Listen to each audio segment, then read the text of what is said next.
what people usually want to know is how I got involved in this.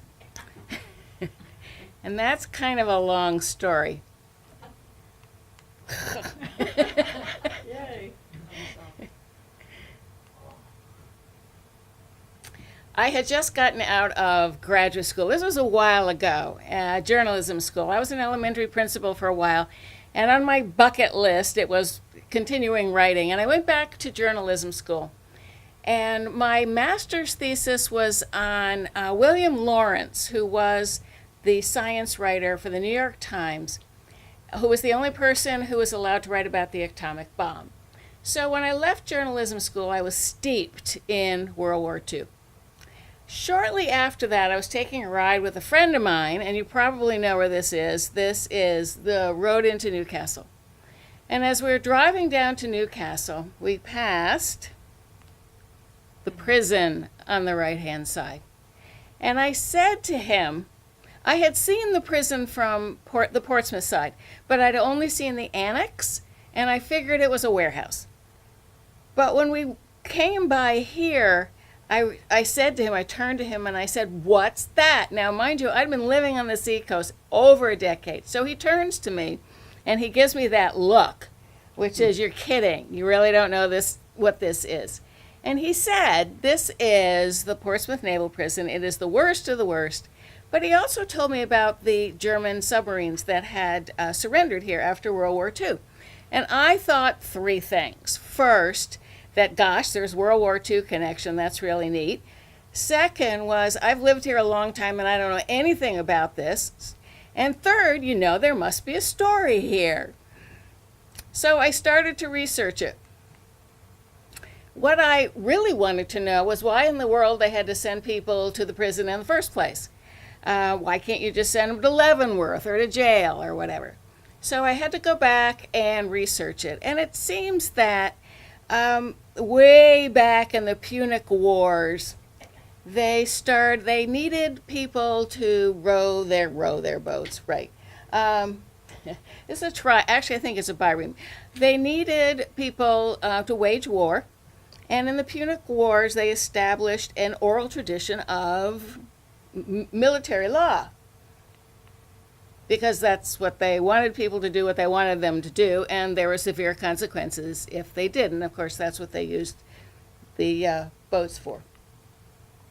Eventually, and I'm sure somebody did beforehand, but eventually the English codified the oral tradition. Probably somebody did before, but definitely the English did.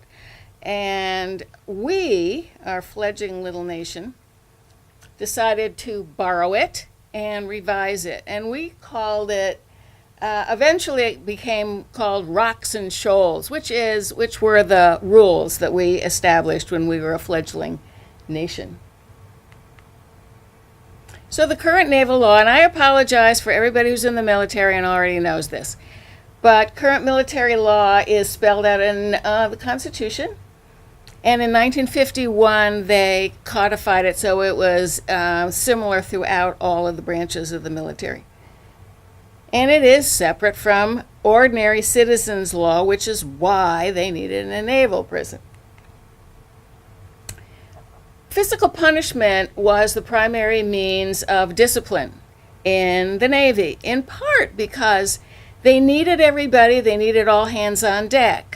And when people misbehaved, as it were, they didn't have a jail and they didn't have any place to put anybody for a long period of time. So flogging was the punishment of choice, and that worked quite well until the people on land, somewhere around the turn of the century, decided that this was torture or that it was not equally meted out and we needed to change it. The Army did. Because they had options, but the Navy, it took a while for them to do that. And what happened was what the sea captains thought was going to happen, which was they could not maintain discipline on their ships, or not as well as they had when flogging was the main means of punishment. So they started looking for a place to put prisoners. Now I'm going to make a big left turn here, but I'll come back around. You obviously know that this is the Piscataqua region, and it has no fewer than 5 rivers that empty into the harbor, creating a really strong current, which you no doubt know about. This is an old map. That is the shipyard up there. The prison was not built yet. The shipyards were built in the late 1800s up and down the eastern seaboard because we were really kind of tired of other countries commandeering our ships and our men, and so we started building fortifications, and Portsmouth was one of them. It actually, and you probably already know this too, is in Maine, but Maine wasn't a state when it was established, so they named it after the closest city, which was Portsmouth, because they had to get mail and supplies. But in fact, it is in Maine. This is an aerial view about 1930. And what's interesting about this, you can see, first of all, that it's basically surrounded by water. But here is the prison, just the administration building and the cell block. And then this big part here, and that's called the lower reservation. And when you look at a picture of the prison, if you see the lower reservation, that dates it at a certain point. And here it's quite well built up, and we'll go back to this later and I'll explain that. All right, I'm going to make another segue here, so hang on. The Spanish-American War really started the prison movement, I guess you might say. And the Spanish-American War, best I can say, is that Spain and America were fighting over Cuba. And we actually won, but we inherited quickly 1,800 Spanish sailors. And how did this happen? We were in Havana Harbor the day before, I guess, the ships were about to come out into Havana Harbor.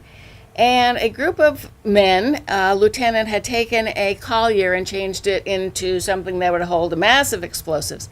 And they said to their commanding officer, "We can really do this." So 3 of them took this ship into Havana Harbor, and close to where they thought the Spanish ships were going to be exiting. And their thought was they're going to explode this ship in the middle of the harbor, and what would happen, it would block the exit of the Spanish ships. And his name was Richmond Pearson Hobson. And he and his cronies went into the middle of the harbor, and that night they exploded the boat, and it mostly exploded, but it didn't quite do what they wanted it to do. So they were hanging on for dear life in the middle of the night thinking this is it. And of course they heard Spanish voices, and somebody came around and they thought, well, we're all going to be dead in about 5 minutes.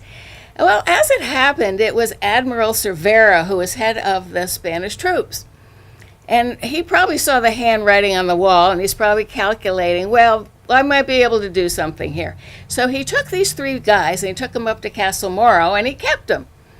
Next morning, of course, the Spanish ships did in fact have to come into Havana Harbor, and they were sitting ducks, in part because the collier was sitting in the middle of the harbor and they had to go around it. So we dispatched these very quickly. We sunk them all. We got 1,800 prisoners we didn't anticipate we were going to get. So enter John Long. John Long is the Secretary of the Navy, and he was raised in Maine. And he knew, for some reason, that Seavis Island would be a great place to house prisoners. So he tells the prisoners that are heading up the eastern seaboard with no place to go, come to Maine. We have the summers are really, there's breezes, there are offshore breezes. This is the ideal spot. In fact, they did come. Now, they look pretty well dressed here. Why is that? What happened was that when the prisoners came here, there was a prisoner exchange, and Cervera exchanged the 3 prisoners that he had for other prisoners. But what happened was, for some reason, the national newspapers got a hold of this story, and they found out they had said that these 3 were treated very, very well, and that hit the national newspapers. And so when they came to Portsmouth, we returned the favor. We bought them American uniforms. We gave them money. We told all of the commanding officers that they could stay somewhere else. Admiral Cervera stayed in the Rockingham Hotel. They were a tourist attraction. The women loved them. The Red Cross came and took care of them. They left, as most people said, in far better shape than when they arrived. This is Admiral Cervera walking down the steps into his carriage. Behind him is Admiral Sampson, and he came out of retirement to man the shipyard when the Spanish were there. Unfortunately, he committed suicide about a year after they had left, and he's buried somewhere in Portsmouth. So what they said was in 48 hours they built this, stockade. Now, my brother edited my book, and he said, you can't build something in 48 hours. It has to be 48 days. But they only stayed 2 months, so back it went to be 48 hours. Anyway, that's the myth. Here are the guards that came up. Many of them had come from the war. If you are a Marine, you know the name of Smedley Butler, and he's the most decorated Marine ever, and he started here as a guard, and we'll come back to him. They were billeted in tents as well as elsewhere, and they left. About 16 of them died. They were interred here. Maybe 15 years later, they came and took them back to Spain. So they left in early September, I believe, and the place was decommissioned. But the problem of where to put the Navy was still going on. And so they had to put the people somewhere. So they refitted bunches of ships and made them into prison ships. Two of which came up and were in the were moored right next to the prison. Finally, 50 years later, they started to build the prison. And it was in fits and starts. They never had enough money, but so it didn't come out quite the way they had suspected. I always felt sorry for this poor horse, let's back up, who is very thin. They built a cell block first. It was built according to what was called the Auburn Plan, and the Auburn Plan was from Auburn, New York, actually. And if you've gone to Alcatraz, it's the same thing. And I'll show you this shortly. It is 3 tiers with a walk around. They built the cell block first. That's the empty cell block without the cells. Notice that there are radiators and windows. And technically what was supposed to happen was that the windows were supposed to cool them off and the radiators were supposed to heat them. It didn't work out really well. They weren't all that good at that. And so part of the hard time for the prisoners was that it really wasn't a nice place to be. You were cold when you were supposed to be hot, and the reverse. And those are the cells. This is the Auburn Plan. There are 3 tiers, 360 technically. There are no solitary confinement cells built in when it was first built. That is the cell block, but I put this in here because this is a standpipe, which you see in a lot of pictures. They had a water problem, and the standpipe is for water. And I went down to Boston and I read the commandant's reports for better part of one summer. And for years they complained that there was no water. We couldn't drink, we couldn't take showers, and it was a health hazard. And not until, oh golly, I'm going to say the 20s did they finally get this thing straightened out. So the other thing about hard time was that they didn't have a lot of the amenities that perhaps they would have liked to have had. So they built the cell block, the administration building shortly after they completed the cell block. Many people ask, why is it built like a castle? Well, you may ask. And it has nothing, and other people say, well, does it have anything to do with Hollywood? And the answer is no. It was built on a castle. Well, there's two ways to think about this. One way is that it was so daunting. They said that, and I guess there's something to it, that where you live shaped your morality. And they felt that if there was something really large and imposing, that would either scare you half to death or make you think twice about doing it again. The other one was that they talked about the virtues of the medieval Christian past. In other words, they wanted you to think of the knights and everybody who was doing good things, and maybe you too would end up that way. The architecture, some people say, was Hollywood. It wasn't. It was the Yards and Docks, Bureau of Yards and Docks. It was also put together by a firm called Triest, and what was his other name? It'll come to Snare and Triest. They were out of New York. They helped build the Triborough Bridge. They also built the Rip Van Winkle Bridge. They were a very large company. And so they had a hand in building mostly the fancy stuff on the prison. They broke up later on and became two different companies. Snare went down to Cuba, and he won the $34 million award from the U.S. federal government to build the outpost that was then Guantanamo. So that's a Snare building down there as well. The very first commandant was Kelton in 1908. Many of the commandants were well versed. They were they'd gone to college. They had done their homework. They knew about the latest things going on in the prison world.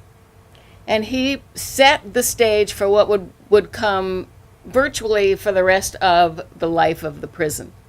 And he had gone around and looked at many different prisons before he took the job. He retired shortly after he took the job. The only reason they wanted him to do it was to open the prison, which he did. There was no commandant's building. He had to stay somewhere on the shipyard. There was also no place for the Marines. The Marine guards were there, and they had no place to put them. So they put them in the upper stories of the administration building. And you can see rifles there. And this is just the Marines outside. Long silent line. One of the things they tried to do, many of the latest prison, whatever was modern and what was coming, and one of those things was that you couldn't talk. So it was quiet. It was a Quaker thing. They thought if you didn't talk that you could contemplate your sins or whatever it was. So for quite a long period of time, if you wanted to talk to anybody or you wanted to exchange equipment, you had to ask a guard. What they discovered, however, was basically this drove people insane. So they ended it. But for a while, that when you went to dinner, you had to sit according to your behavioral status. And the better you were, the better things were for you. This was just a workman's landing. It was one of the places where the very first escape took place. It took them a while to figure out that they couldn't escape from the water. And so most of them died trying to do that in the early years. Later on, they got smart. This was the second one. This is Leonard. Leonard had one arm. He was from the Boxer Rebellion. He went to college, and eventually he became a highfalutin lawyer in Washington, D.C. But he thought that coffee and meat were part of the men's problem, so he eliminated coffee altogether and reduced the meat ration. He did, however, look for quarters for the guards. This says that it's the fourth. What happened to the third? The third was a guy by the name of Turrill, Turrell, I guess, and he stayed for about 2 months. But he had an excuse. He had gone around the world with Teddy Roosevelt, and he was here. And there are a lot of hot spots because after the Spanish-American War, we were all over the place. We were in the Philippines, and so they sent him to Guantanamo. And he was gone in 2 months, and he became brigadier general. He's from Vermont. Thorpe was kind of OCD.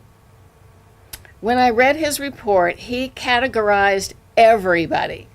according to everything, pages and pages of how high they were, what their education was, why they were in, how long they stayed, that kind of thing. And this is just a list of religion. This is why they were there in the first place. This is one of his lists. This is the schedule for the day. The first guy had them up at 3 in the morning for the mess people. He was a little more generous. Notice that it's not in military time. And so I thought, well, why is this not in military time? Well, we hadn't established it yet. Maybe it was established and we weren't using it, but we didn't use it until later. So you can see that there's a smoking lamp there. That was when they could smoke. That was like one of the small privileges. There were really none. And you could smoke until the smoking lamp was out. And the day was regimented, as it still was. That schedule went on for a long period of time, with worse or better results depending on who is the commandant. And it was pretty much pro forma until Thomas Mott Osborne arrived on the scene. And this is in the turn of the century, when there were a lot of reformers and thinking that we needed to do something with women and children and workers and prisoners. He had been in New York State as head of prisons. He did not really have a military background, but he had gone to Harvard, and his good friend was Mr. Franklin Roosevelt, who was the Assistant Secretary of the Navy. His name, Mott Osborne, do-gooder, is Lucretia Mott, so he has that in his family. He had been commandant at Sing Sing and at the Auburn prison, and that's that same Auburn prison that the cell blocks were named after, and that prison also had the same setup as this one. And his claim to fame, well, he did a couple of things.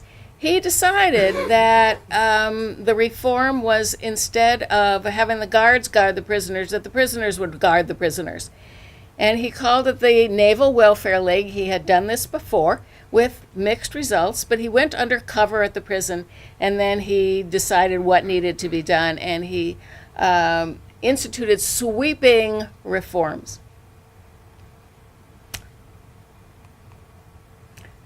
Right about this time, though, World War I broke out. And so not only did he have these reforms, he had to build. And so the lower reservation came into being. So this is a mess hall, and this is a above ground tunnel that's still kind of there. He named them all ships and categorized everybody and put them somewhere. They ruled themselves. They were a self-ruling community. And they finally got quarters Q built for the commandant.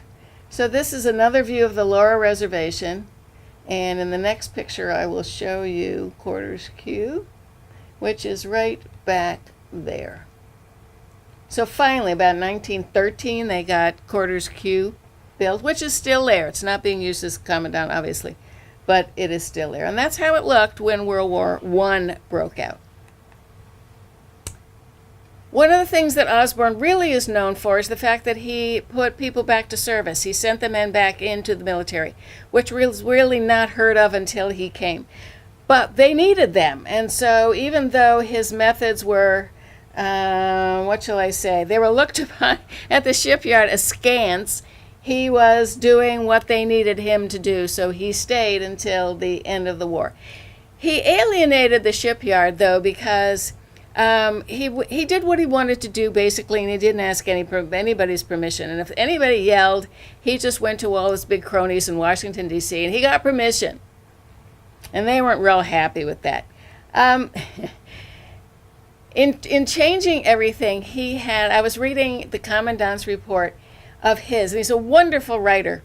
And I'm flipping pages, and all of a sudden I see that the Unity Confectionist Company has come and dropped off like 1 million packages of Lorna Doones and Tootsie Rolls, and I'm thinking, what is this? And like 2 days later, somebody else comes, and they got Necco wafers, and I thought, okay, things are really different around here. Unfortunately, he had created enough trouble and the war came to an end, and somebody in Washington said, you got to crack down at this place. It's too lax, it's not doing what it's supposed to be doing, and you've got to hammer down.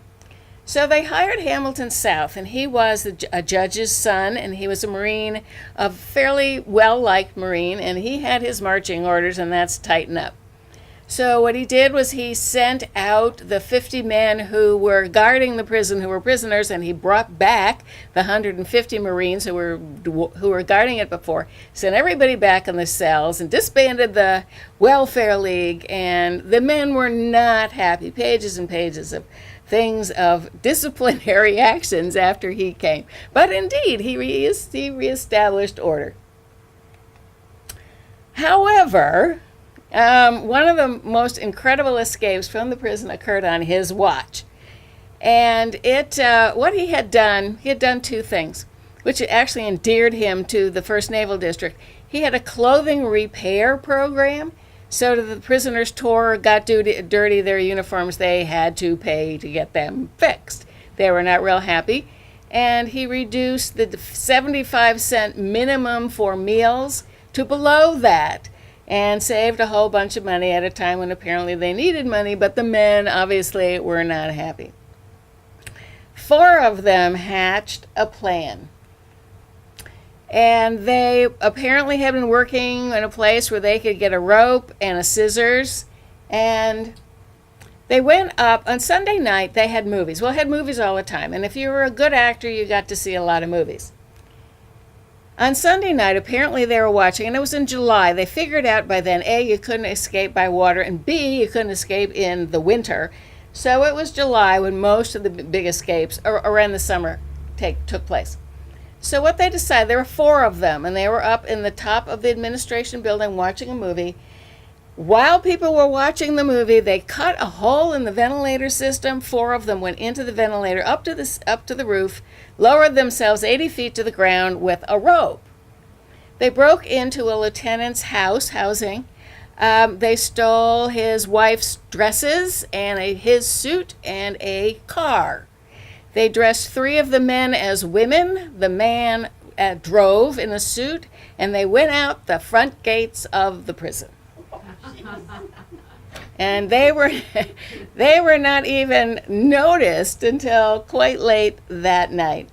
They drove to Connecticut, and this is obviously if it was summer, this is probably what they were wearing. These were guys that had won something, but I thought you'd like to see what they looked like. If you'd been in the environs when there was an escape in Portsmouth, there was a huge siren, people tell me, and you couldn't miss it. It was blaring and it was noisy, and you heard it from Kittery to Portsmouth and then some. The dogs came out, the commandant came out, the dragnet, the search team. They closed the roads. Everybody was out. If you wanted to go from Exeter to Hampton that day, you were not going to get there. Yep, let's go back. Well, okay, here's what happened. They were eventually caught in Connecticut 4 days later. It was like now, it was front page news in all of the major newspapers. It was like a soap opera. They looked here, they couldn't find them there. Finally, in a very long chase in Connecticut, they fired into the gas tank and exploded it. Well, they had stopped for gas, and they didn't pay, obviously, because they didn't have any money, and put the gun in the owner's face and said, well, what are you going to do about it? And they sped off. But it wasn't him. It was a lone cop somewhere down the road who was just watching traffic, and these guys sped by. And so he wanted to stop them for speeding, and they wouldn't stop. So finally the gas tank exploded, and they got them, and they took them back to the prison. And so they're standing around, and Smith asks them, is that what his name is? He asked them, why in the world did you do this? And they said, well, it looked like an opportunity we couldn't refuse. As it happened, one of these guys, 4 years later, escaped again. So this was kind of a dry run for him. And this time he escaped. He actually escaped. Because I was reading something and I saw, this is that same guy. 4 years later, he was gone. And they got rid of the commandant. He was shipped off to somewhere shortly thereafter, and he was gone. All right, so the prison remained largely unchanged again until World War II. World wars tend to raise the population significantly. Joseph Rosell came. He was there twice. He was there in the 1930s and in the 1940s. He actually was a pretty good guy. He had gone out to be a priest and decided instead to join the Marines. But he had the men's welfare at heart. And before he took this position, he went around all over the place and visited jails and brigs and brought a lot of things back to the prison that were actually pretty good for the prison. He would eventually leave under a cloud, as did our other friend, but in an unfortunate event. Here, the North Wing was added, finally. It wasn't as big as it was supposed to be.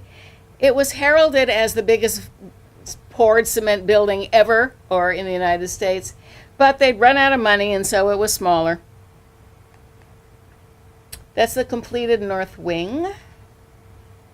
The annex under construction.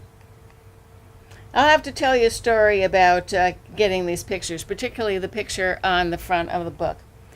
One of the reasons nothing was written about this prison is because it's all over the place. The Army's got it, the Navy's got it, the Coast Guard has it, and it took me a really long time. They changed the name of the prison after the Second World War 6 different times, and you'd look up something and it would be named something else. I was looking for pictures, for photographs, and I had found one photograph at the shipyard where I had spent a whole lot of time, and it was at the Navy Yard in Washington, D.C. And these pictures were few and far between.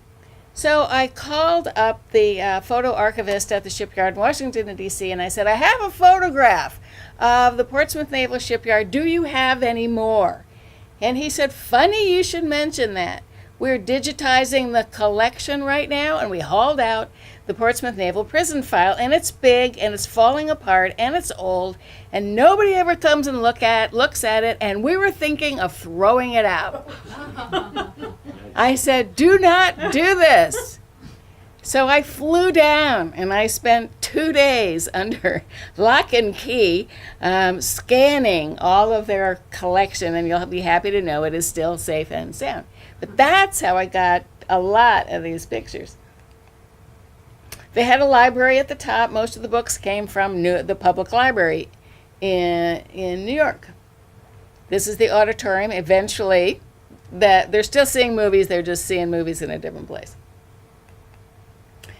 This is the infirmary. They always had medical care. In many places, they say that the guys that came out were in better health than they went in, but it just depended on who you were and what you'd done. They were always dentists there.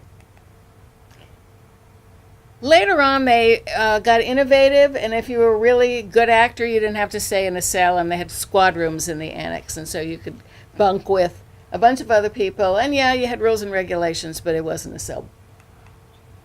This is the band from, what is the name of that place? Newcastle. In the 50s, they opened one up, and they had a band there, and 80% of the people who were stationed on the Newcastle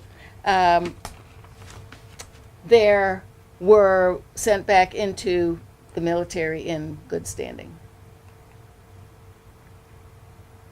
As you can see, the population fluctuated greatly.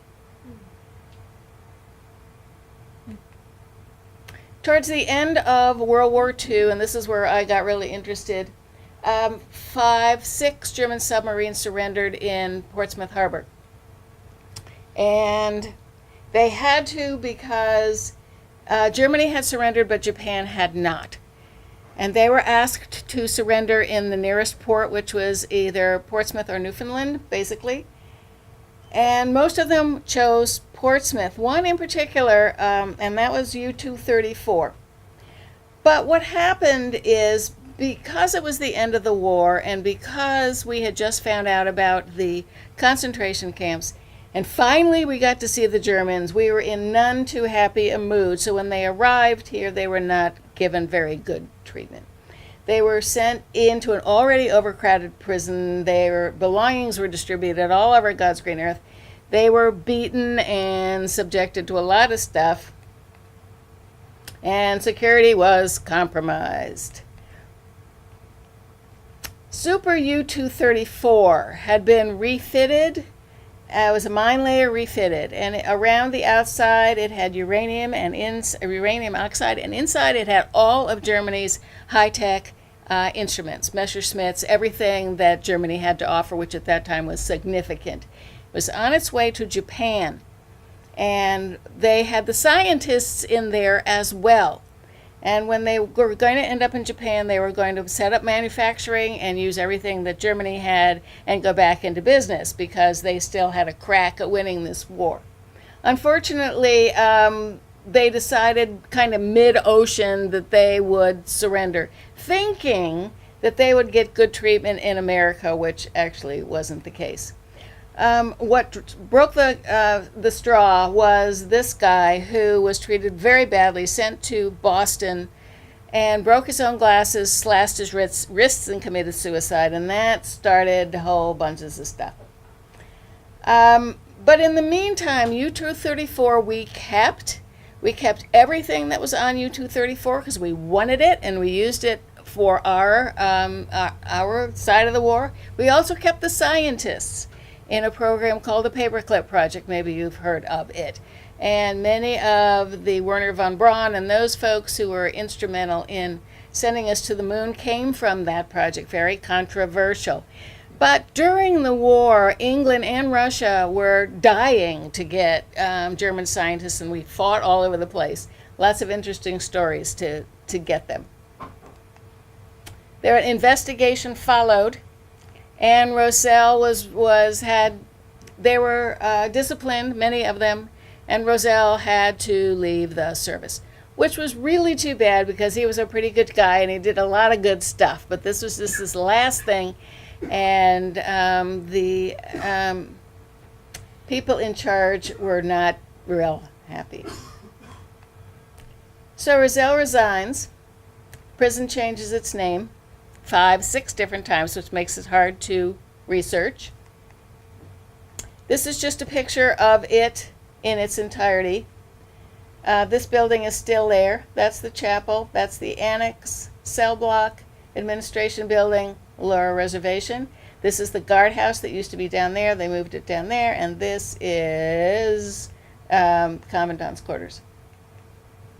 This is Camp Langdon that I was talking about. And many of the people here were slated to be to re-enlist and to go back into the Navy, and they were on Camp Langdon, which is no longer there. So the purpose of the prison was changed yet again. Security was increased because many of the men were not slated to go back. Security, they finally built a isolation place. It's called Little Siberia. Many, many stories about Little Siberia. That if you were really bad, you ended up there. They finally put a fence around, and they didn't have a fence around there until after World War II. It is not true if you're on a watch and one of your prisoners escapes, you have to serve out their term. Not true, unfortunately. This is the guards receiving training. Actually, my friend Steve, who really helped me with this book because I didn't know what half of the things were going on and when I was reading the Commandant's report. And so he's in the middle of this, and so I put it in there just as a shout out to him. Discom closes. It probably was political, and everybody was sent back mostly to regular facilities, or they went to another place. But if you were still there, generally speaking, you went to Leavenworth. Prison closed in 1974, but it was vacant from 74 till 80, and they finally mothballed it in 80. So a lot of damage took place there. But you know that Sawtelle tried to put industry in there, and then he died. so everything stopped. That's what it looked like when they were trying to sell it. I went back, I've been back a couple of times. This is summer of 2015. This is how it looked then. And from time to time, they had ivy on the walls just to cut the starkness of it. And now it's just growing randomly. That building that I told you was still there, that's it right there. They're using it for quarters. This is where you came when you first arrived at the prison. And this is why they say it's haunted. You look in there and you probably think it is. This is the lower reservation. This is just a little piece of it. There are shrink-wrapped boats down there. But I was totally impressed when I finally got down to the lower reservation. There was nothing there. There's the prison, which is overgrown, and the lower reservation, which is grass. And I don't know what I expected, but I think I expected industry or voices of people past. It was really quiet, and that's the thing that impressed me. 86,000 men went through, and that's not including the guards, and today it is just plain old quiet. Questions? Yes? Did you, I don't think you did, but you might have, did you get a chance to go inside or not really? Not really. I saw the film that they took inside when they were trying to sell it, so I got a pretty good picture. But the windows are open, pigeons are inside, there is asbestos that's coming down. It's not great inside, and they're not doing much to keep it, so they don't let people inside. Yes? I'm thinking about that same time, the harbor cruises out of Portsmouth would be talking about, oh yes, this is going to become the hotel, this and that, because I guess discussions are underway with, I don't know, potential buyers. Every single group I talk to wants to know what's happening with the prison. And you talk to the guys down there and they hem and haw and carry on. I think they just want it to fall down. They're obviously, even though it's a historic site, they're not doing a whole lot with it. Yeah, I agree with you. I don't know whether the harbor tours tell you that Humphrey Bogart was here or not, but he wasn't. And neither was Walt Disney. Yes. That was my question. Yep. No, I found a Disney. You know what I did? I found a Disney, and back then you could look at the logs before FERPA or whatever came in, and I went through thousands of names to see whether I could find Walt Disney. I found a Disney, but it was not Walt. So, no. How many acres are there on the website? That's a really good question. See the island? I actually don't know the answer to that. But it's a couple, I don't know. I don't know. Does anybody know the answer to that? No? Sorry, I have to look it Talk a up. little bit more about the toxic waste and the eventual / impossibility? It of is doing not anything a with the toxic prison? waste site. It is a toxic? It is not a toxic waste site. Why did I think that it was? Because there's a myth out there that it is. Maybe somebody put it out there so nothing would happen to it. It is not. There's asbestos, but it's not a toxic waste There's site. asbestos in old buildings and in schools. Yeah, well, yeah, but no, it's not. It's not. Well, what do you think is likely to happen to it, if anything? Nothing. I was hoping that this book would arouse concerned citizens, but that hasn't happened. Last time I was there, it was a storage place. There were cars all over. There was machinery all over. And, yeah, it was, well, they're not keeping it like a historic site. Let's put it that way. On the other hand, it hasn't fallen down. And they show a lot. You can still walk around it. If you want to take a tour, you go to the museum at Exit 2 in Maine. And what is it? The Historical and Naval Museum. And they schedule tours if you want to take it. It's usually Thursdays when the shipyard museum is open. Like take you by boat over to it? No, you walk around. They'll escort you around. Oh, okay. Yeah. What was the most common crime that the inmates were incarcerated for? AWOL. Yeah, we have time for a funny story. One funny story.